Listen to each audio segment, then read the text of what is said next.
31वे अखिल भारतीय नवोदित मराठी साहित्य संमेलन साताऱ्यातील कराडमध्ये होणार आहे। येत्या 9 आणि 10 मे रोजी या संमेलनाचं आयोजन करण्यात आलंय। संमेलनाच्या अध्यक्षपदी प्रवीण गायकवाड असणार आहेत। या संमेलनाबाबत साहित्य परिषदेचे राष्ट्रीय अध्यक्ष डॉक्टर शरद गोरे यांच्याशी बातचीत केली आहे आमचे प्रतिनिधी शशिकांत सूर्यवंशी यांनी। पाहूयात।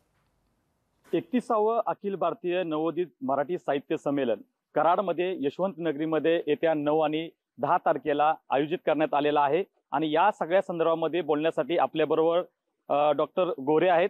अखिल भारतीय मराठी साहित्य परिषद या संस्थेच्या वतीने 31वा अखिल भारतीय नवोदित मराठी साहित्य संमेलन 9 आणि 10 मे रोजी यशवंतराव चव्हाण स्मृती सदन टाउन हॉल या ठिकाणी आयोजित केलेला आहे।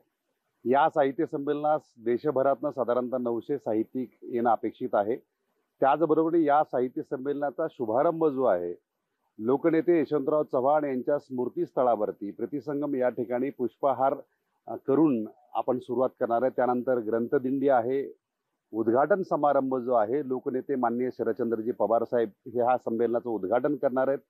या साहित्य संमेलनाचे स्वागताध्यक्ष जे आहेत सिक्कीम राज्याचे माजी राज्यपाल श्रीनिवासजी पाटील हे असणार आहेत।